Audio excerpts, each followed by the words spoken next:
As a responsible person with growing concerns for your privacy and personal liberty, you want to know where we're headed and what you can do about it.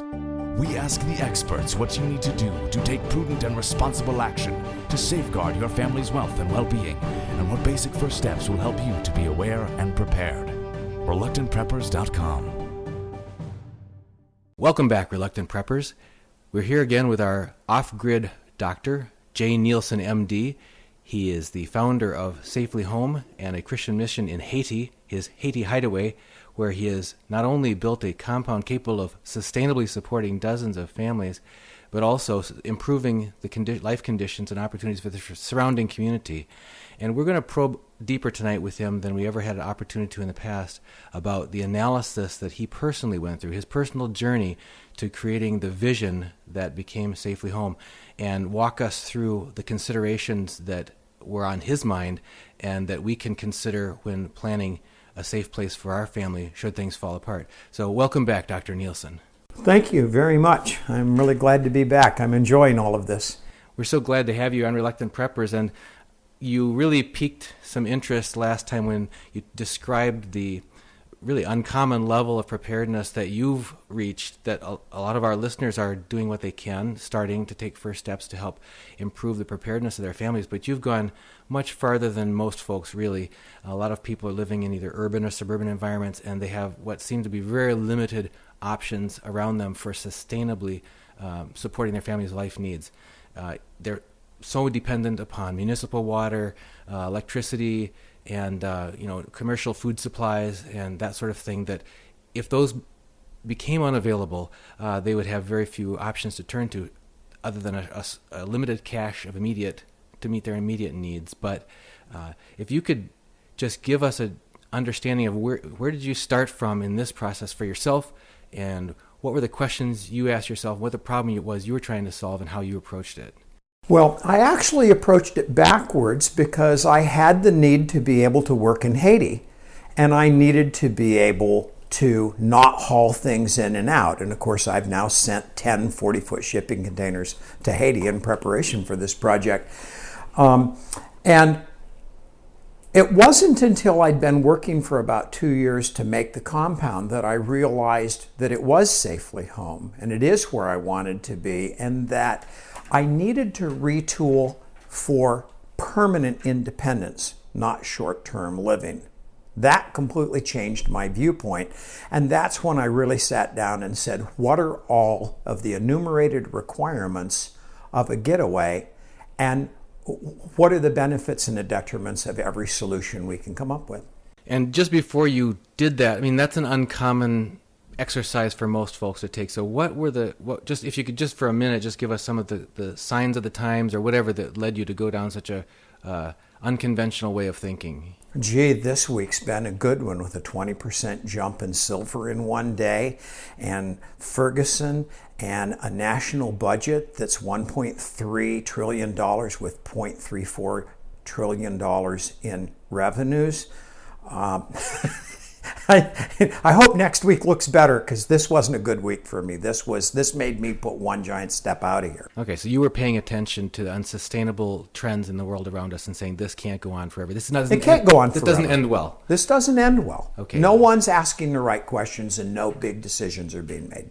In the face of that, you decided to start making some decisions for yourself. So Correct. If you could start, I would be really curious for our viewers to hear from you, whether it was sort of a grand vision that then pulled the details out of you, or if you started taking some detailed analyses and that led you to this big vision that popped out. It was a grand decision to create jobs in Haiti for the men and women who live around me, and I realized that as I built that infrastructure with a hotel, conference center, farms, drip irrigation, manufacturing, that it was a lot of people have said I'm building a city when they visit it.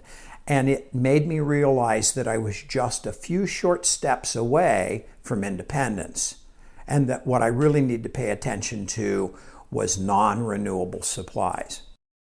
And when you did that analysis, what drew your attention? Where did you first realize the most critical needs were that you were going to have to address? Oh, number one is water. I don't care where we are. Maslow's hierarchy is simple: air, and if you have a bunker, Air is number one. And then number two is water. Number three is food. And number four is shelter. Right? This is easy. Maslow's hierarchy is very accurate. You can't talk to a man about any emotional needs until you've achieved those four things. So can you walk us through sort of in a orderly manner, sort of the first, second, and third problems that you went to solve then in that analysis? Well, of course, I was blessed by the gift of many, many, many solar panels, 300. I won a worldwide competition with a solar manufacturing company, and they gave me 300 panels. I know a lot of people who would be very glad if that happened to them. Yeah, well, try mission work. People are more generous. And the very first thing that I did was I drilled a 200-foot well into the purest water in the Caribbean islands and got this incredible water that is just absolutely perfect and requires no filtration, which made me realize that all I need is 34 solar panels and I own an ice house. And I went, there's one job. There's one factory. And that's how you think. You go, okay, I got water, I got electricity. What can you do with water and electricity? Well, you can refrigerate it. So that kind of thought process, that synergistic, creative thought process that doesn't just look at what is, but looks at what's possible by combining things, where the sum of the parts really is greater. Combining is the world. Combining is my world. Lots of times I get a project and one of my partners walks up and says, why don't you do this with that? I just had my entire world rocked by a guy who studies permaculture. I couldn't spell permaculture. And he spent 4 years traveling the world studying it. And on my last trip, he completely changed my entire vision of my farm, and I'm starting over. But I'm starting over for the better because he made it biologically self-healing. I was going to fight to keep weeds out of my garden. I was going to fight to keep water on things. And he went, you're working uphill. Turn around and slide down this process, and there's a natural solution. And he's absolutely right. If you get the right consultants, you get the right answers. Well, that's an interesting thing, how creativity tends to draw like-minded individuals to itself. I remember as a child, Walt Disney was a idol of mine, and he tended to draw people who could Imagineer and could invent whatever was possible that they could bring to together, their forces combined. And so you started on this sort of like Don Quixote, it seems like, but your initial vision, though, was to be in collaboration with, in partnership with local people, certainly, to help them have opportunities they wouldn't otherwise have had. Well, I think that's point number one. If you're looking at the day that you have to bolt from your current environment, and you have to travel some distance to some place you feel is remote enough to be safe, okay? What makes you safe isn't fences, it isn't walls, it isn't my 5/16" thick steel on the containers. It's the fact that when you start coming up the road 5 miles away from me to come into my community, before you arrive, Lorgans and Shariban will be saying, there's a Blanc coming up the road. And I'm going to know you're coming without any alarms, using good old hands and feet, and let's run for it and beat the guy to the target. And so they're going to allow that person to come to me while they watch to see how that transpires. At any time when I give them a signal I'm uncomfortable, they're going to very rapidly surround me and protect me. To do that, they have to be my employees, they have to be my friends, and they have to see my future. And if they share that future, then I don't need security. Whereas if you're in a bunker, you're 6 inches of concrete away from getting blasted out of your hole, okay? And that was when I finally realized that I really had a good place to go and that I needed to simply mature it. Now, in your write-up of this that we'll share with our viewers, you also laid out a fairly analytical comparison, sort of a pros and cons ranking of different aspects. You just mentioned drawback of a bunker versus being in a cooperative community relationship, really. Correct. And well, what were the options, the plans A, B, and C that you looked at? Well, the basic options that you have are that a lot of people are in the bomb shelter bunker mentality. I'm going to find some place to dig in and hide. I was offered to join one of those a couple years ago. And they're expensive to build, and of course you're very restricted in your movement and et cetera, and we can talk about the deficits. One of your options is to simply go into the basement of your own home and try and survive. And admittedly, if you could burn your house down but save the bottom floor, you might be better off in a house that's burnt out than one that's intact, because people may not explore it as much, right? But when you look at all of those options, those people are all living in the ground without sunlight. I'm going to be walking around in my community, going to church, talking to my friends, drinking juices, weeding in my garden, and watching the sunset. I'm going to be living the day that I live every time I go down to my compound, except for I'm just not planning on coming back after the mission trip.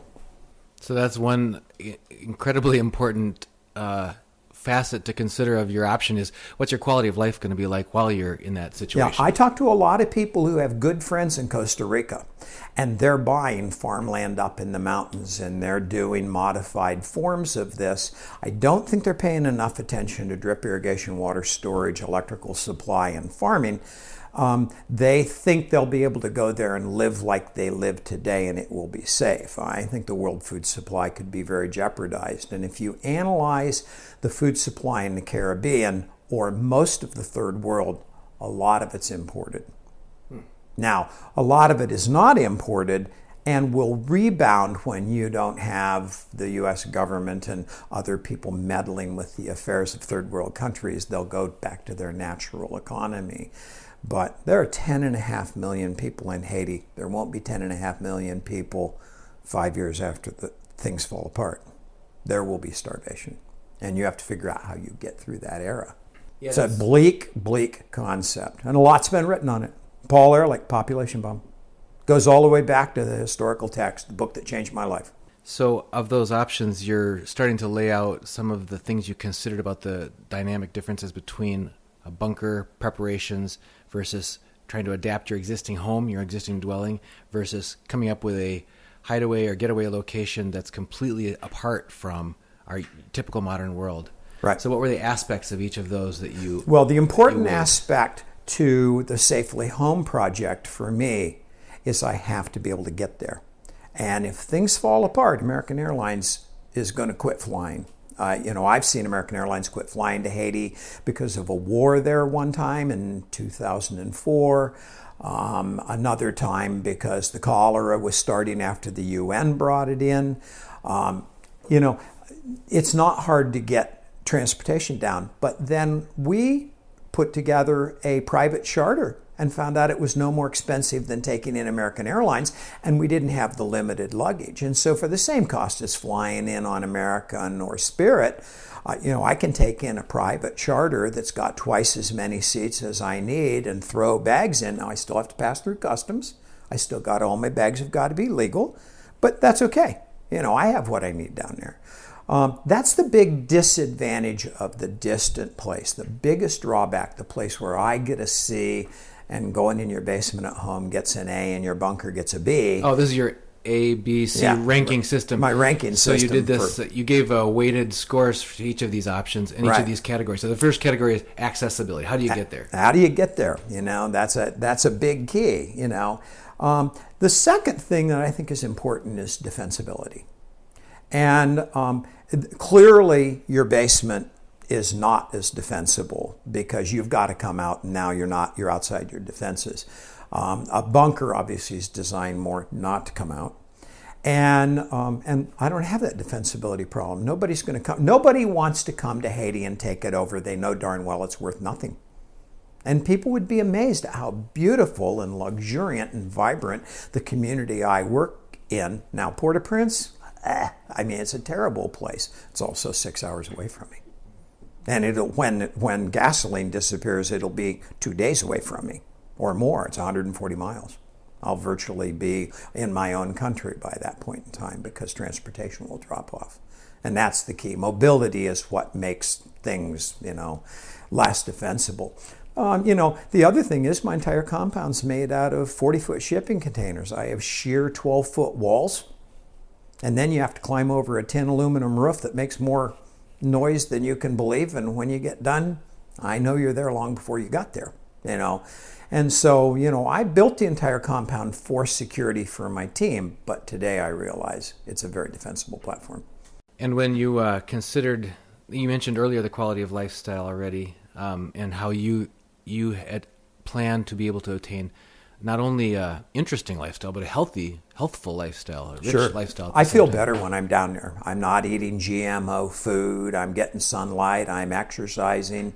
I came back. I spent 3 of the last 5 weeks there because we just finished a compound and got all the lights on and the power and the water and hot and cold running water and the showers and the toilets are all flushing, septic systems all in, and all the gates are up. And so I worked hard for 3 weeks. And, I came home feeling the best I've felt in 20 years. The food's cleaner there. It's all locally grown. A lot of it is very, very primitive food that, the potatoes we eat were probably made from the eyes of potatoes that were made from the eyes of potatoes of a man in our community 100 years ago. There's not an awful lot of horticultural pressure from the outside. A lot of our stuff is very primitive, and that's where good health comes from. You also mentioned in your analysis the amount of effort and work that it requires to make something ready for habitation, for livability. And as an average family, most people are dependent upon jobs for income. They're dependent upon grocery stores and gas stations and everything around them. And if all those things start not being there, the preparations that they would have had to have gone to create a sustainable living situation for their family is fairly heroic on the individual level. I mean, it's quite daunting. It's quite intimidating for most. Well, it really is. And of course, you're only going to make it so far in your own home. You may be pretty ready in a bunker if you're spending a lot of money. But the advantage that I have in my program is it's being used every day to actively farm. I put in 2 acres more of gardens while I was there past week and have crops in. And so when I show up within this next year, I'll show up to 120 feet of tilapia tanks that are making fish and rabbit cages that are full of rabbits. I'm not going to show up and get to work. I'm already at work. It's just a matter that I've decided to arrive at an operation that already has another purpose of generating food and economy to the people in my community. And this gets back to the idea that you're leveraging the mutually beneficial relationship with people who are there working these farm fields or garden fields, working the fish tanks, working everything in your absence, but it's creating opportunities for them. It's improving their current lifestyle, and it's improving their future survivability as well. So you're not narrowing your whole world down to just yourself. It doesn't all fall on your shoulders because you've broadened the opportunity base to benefit others. It also takes a lot of that solitary load off your shoulders and leverages those relationships as well. Absolutely. There have been 1 million people who have said over the years that if everybody on Earth simply adopted a family in the third world and cared about them, we'd solve most of the problems on Earth. The answer to that is not so simple, because how do you help that one family? It's not going to work. You're going to send them money and they're going to waste it. They need to be educated and they need to be changed in the way they see the world. The Haitians I work with today would not have been able to do with me 8 years ago what they do now. They've learned a lot about themselves. They've learned work ethic. They've learned honesty. They've learned to show up at work in the morning and not whenever they get around to it. They've learned new skills. That takes time to build all of those things.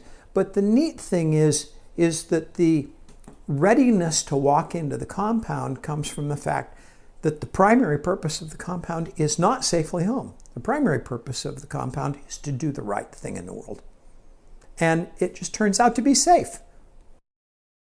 I think that the next thing to talk about is the duration of survivability in any project. When you go in your basement, if your basement's full, you're probably done in 6 months.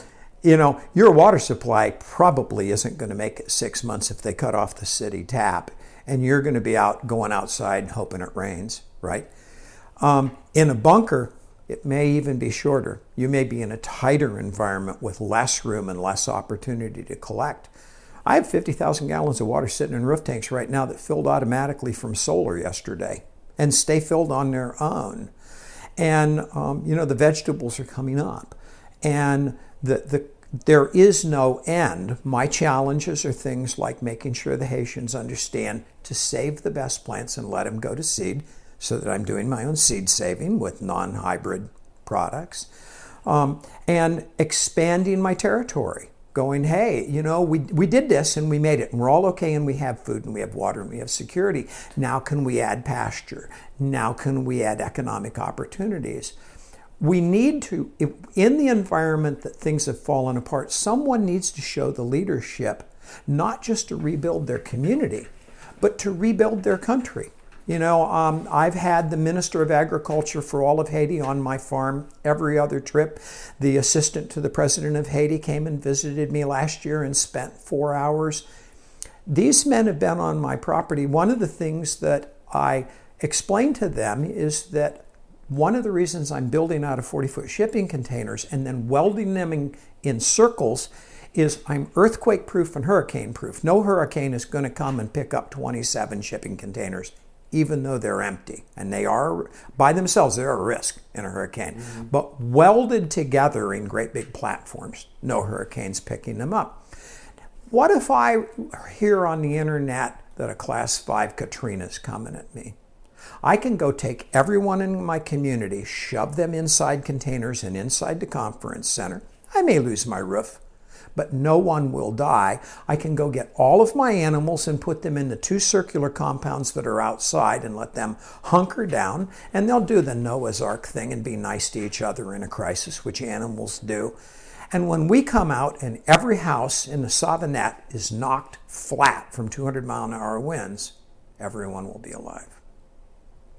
And we all have to start over. Welcome to disaster.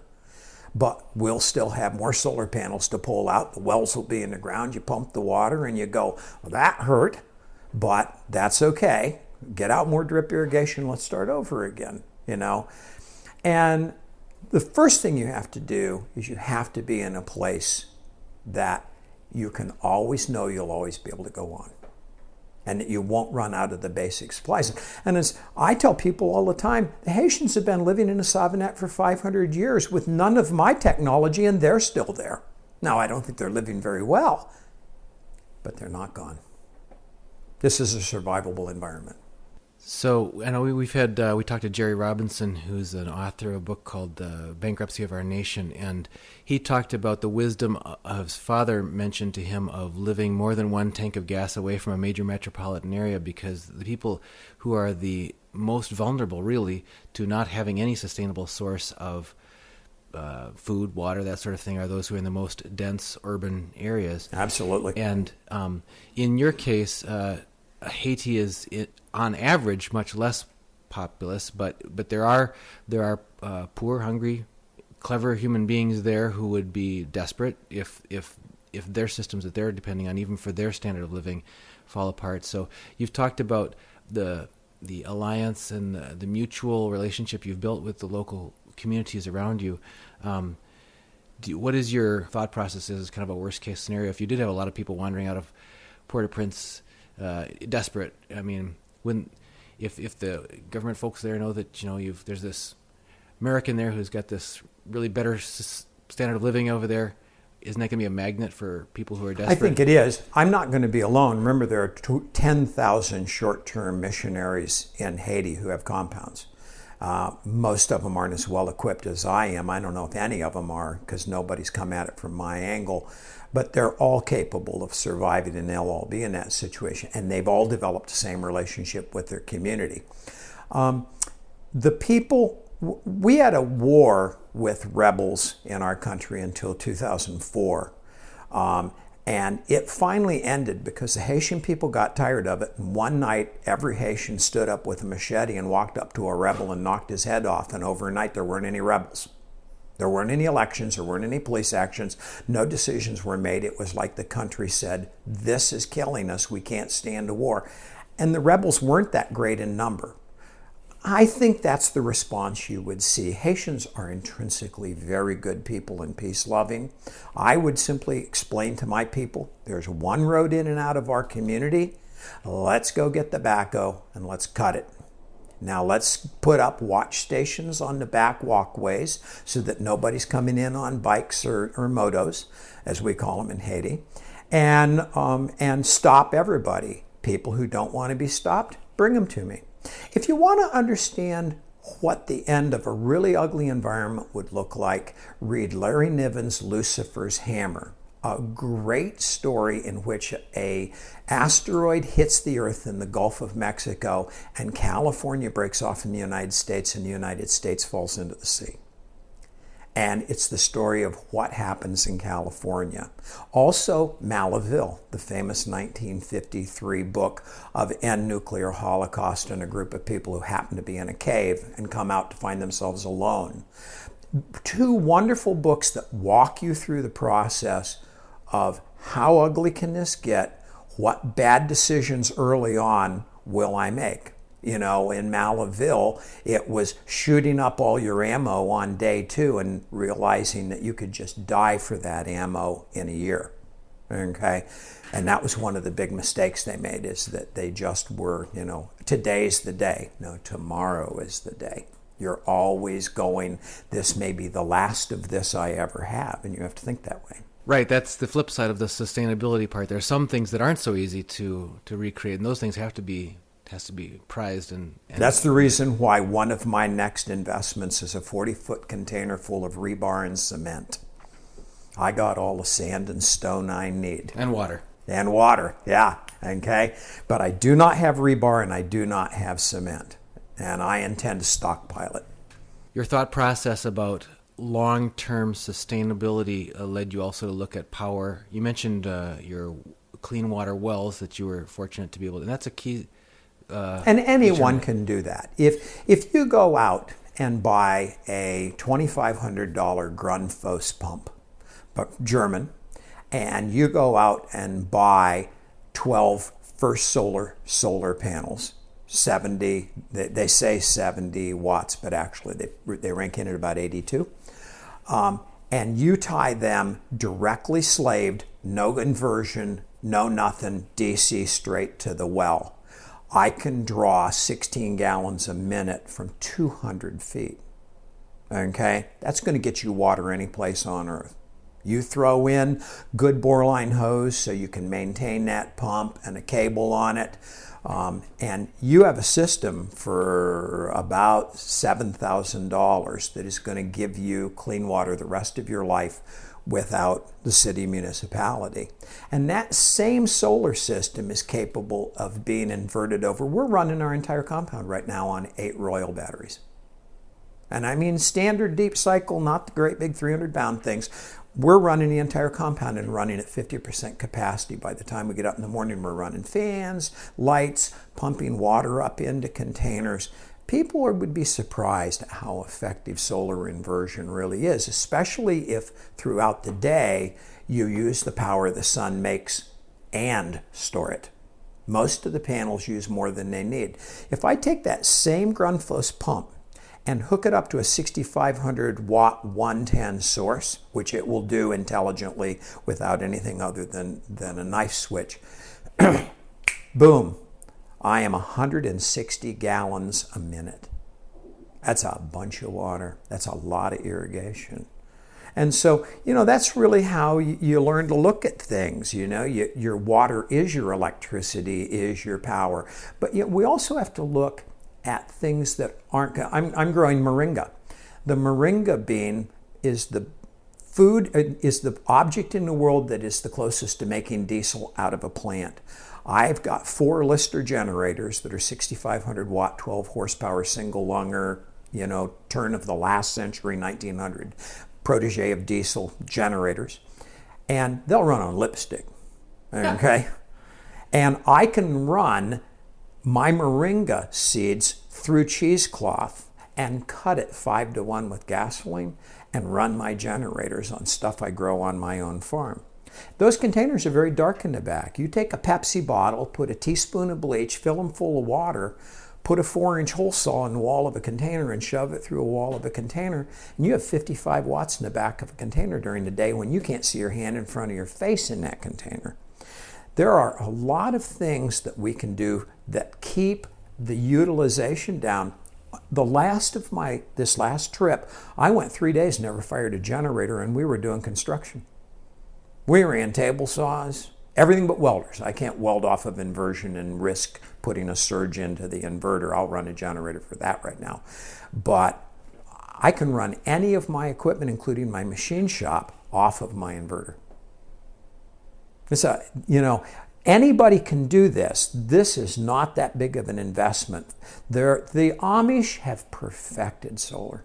There are companies out there, and we can put them up on your site for people to look at, and they will come into your home and install a solar inverted system, and then, you turn around and figure out where you want to store some water, and you can get a pretty nice standby. Some more criteria that you used in your analysis. You mentioned talking about the purpose of this isn't just stuff that's just on mothballs. When it's not in use, when it's not being used for emergency purposes, you mentioned it's still a living, thriving community. That's right. Yeah, one of the problems with, it's the advantage of your home. If you decide you're going to hunker down in your home, that's nice. You're already using your home. A bunker, by definition, is intended not to be used. Nobody's going to go there on vacation for 2 weeks, right? Okay? And so we have the advantage that ours is a mission, and it just happens to be safely home. Okay? And so, that concept of dual purpose, really, really helps from that perspective.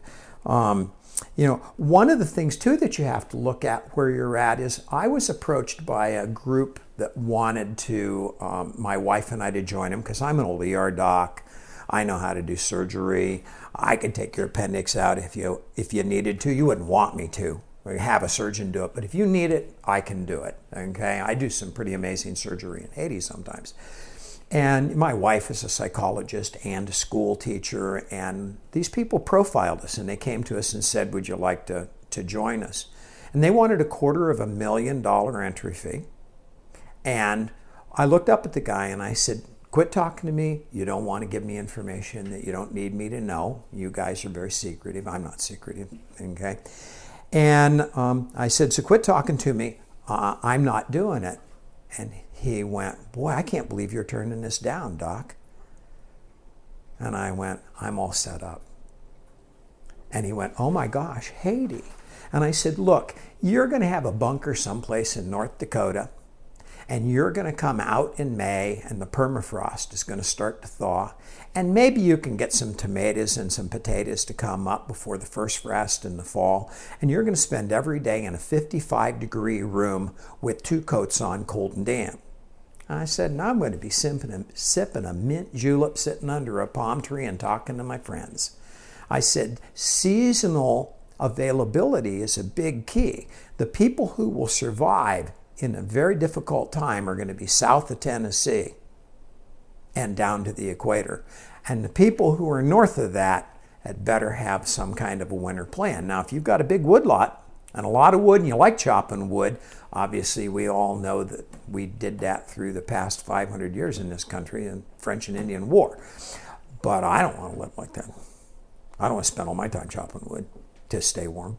And you also talk about the economic function of your opportunities that you provide. I mean, you've got so many threads of activity going on there, and there's always, it seems to be, multiple purposes involved. There's the sustainability, life supportive purpose of what's going on. There's the educational and training purpose of what's going on, and then there's the economic purpose of what's going on. Absolutely, make money.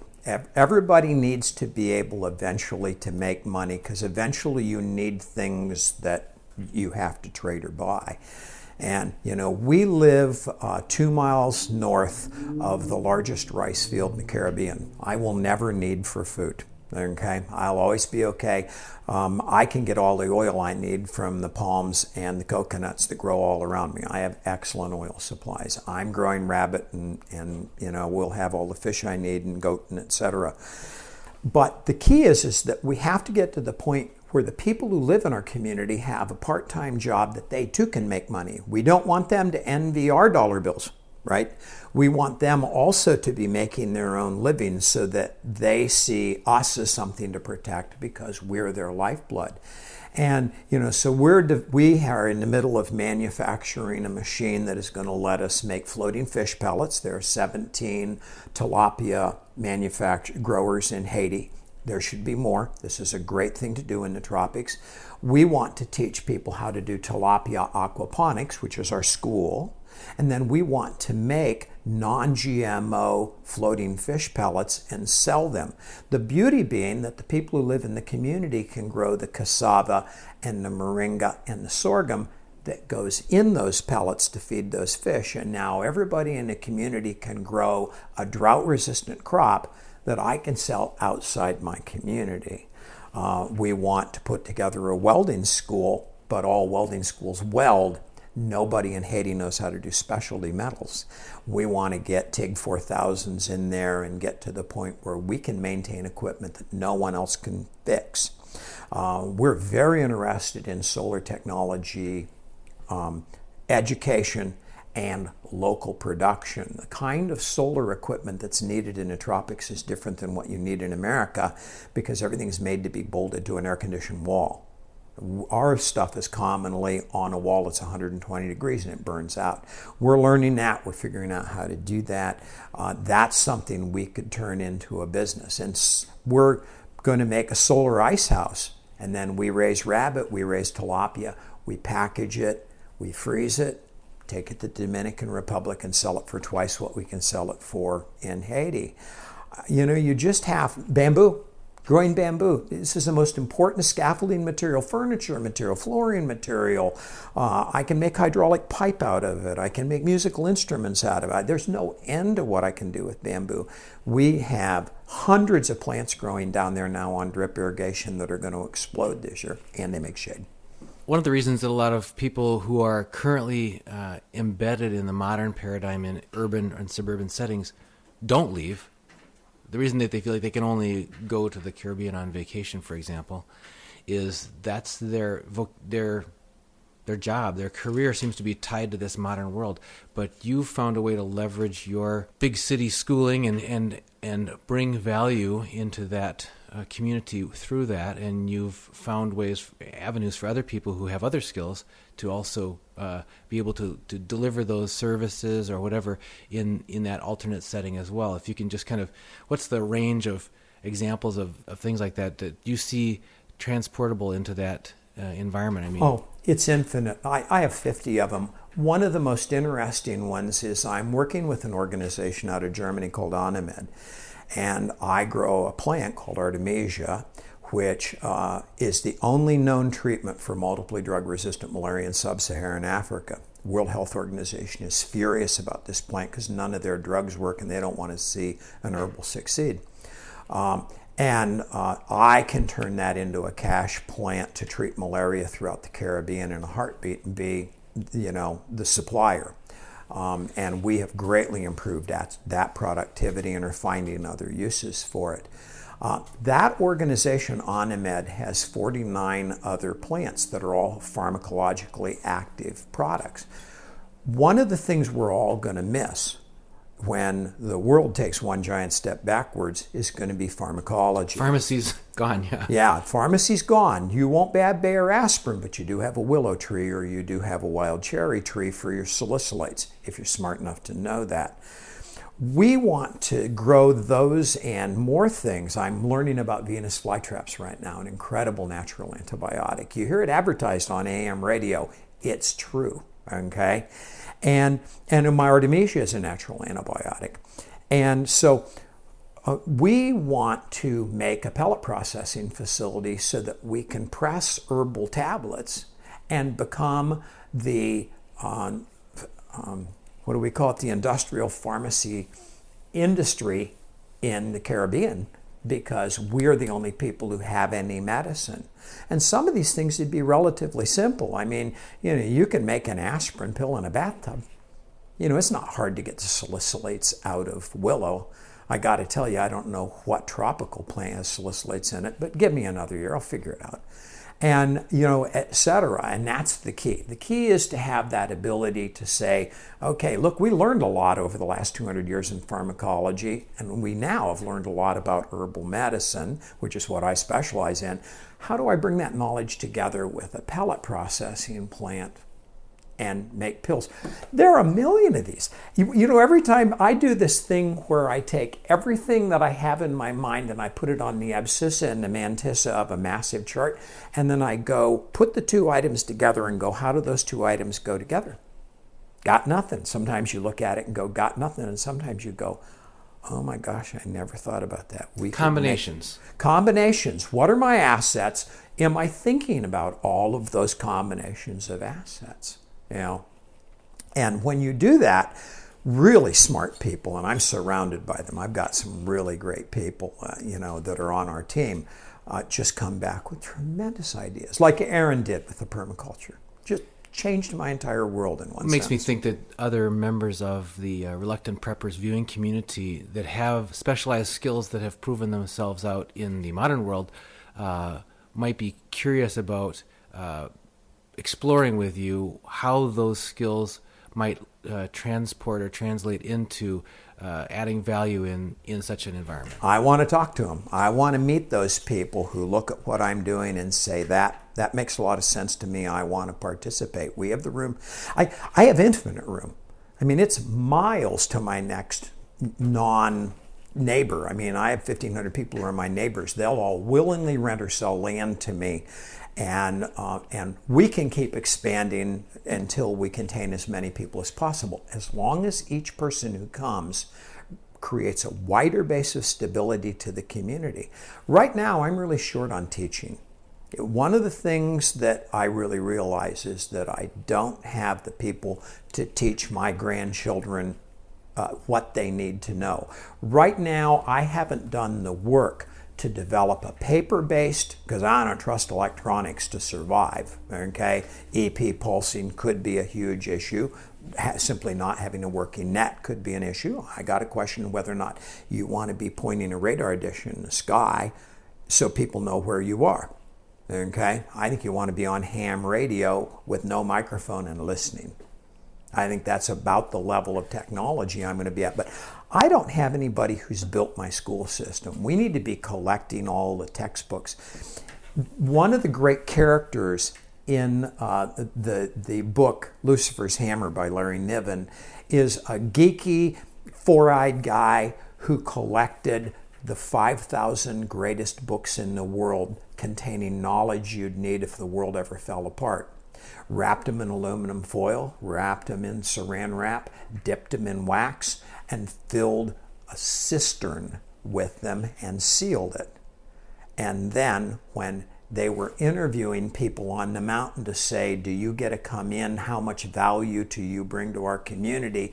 He showed up with the 1953 USDA edition of M.G. Keynes' Independence on 5 Acres and the book How Things Work, and said, I have 4,998 more of those, and handed them to Senator Jensen. And he said, you're in. You got to bring what's valuable. Knowledge is power. Knowledge is power, but so is accumulation. The early 20th century writer G.K. Chesterton was asked the stumper question, if you were stranded on a desert island and only had one book with you, what book would you bring? And people were expecting him to say the Bible or something really profound. And he said, The Practical Guide to Shipbuilding. Exactly. For those of our viewers who really sincerely do want to talk with you more about whether their plans for the future might align with your visions for Safely Home, how can they find out more? Just send me an email, jay@wellnessrx.org, and send me your address and I'll send you a package. I have a DVD with a small printout that contains hundreds. One of the things I put on the DVD is hundreds of practical EDN notes about development and about how you raise bamboo and how do you do vermiculture, etc. And I think people will just enjoy seeing what the level of technical knowledge there is that's available out there, and I want to disseminate it. And so, if people are really interested, send me a request. And I'll send you a package. I'm very interested in meeting people who would like to come down and join us. I guess to wrap it up, if you could just bring it right up to the point of stewardship, because you talked about this all starting from a purpose, and really come back to what is that driving purpose that really propels you forward on this. There's more than just when I showed up in the Savanette in 2005, it was 100% voodoo. We had one church in the community, and it had about 20 members. And today, half of my community would call themselves nominal Christians, and there's probably 250 people in church every Sunday morning. And we have not really evangelized the community. I think it was St. Francis who said, preach the word at all times, when necessary, use words. And we live by that. We pretty much are what we say. We don't make promises we don't keep. And we meet all these people on their level, and they truly are my friends. I love my people in Haiti desperately. And so if we go out and we really create an environment of love in the world, a lot of good things will flow from that. God has been very good to me in this project, and I think it's because we've genuinely been trying to do his work. Well, I think we're going to leave it with that. And Dr. Nielsen, off-grid expert and founder and head of Safely Home Haiti, thank you for being with us here on Reluctant Preppers. Thank you very much. It was fun, as always.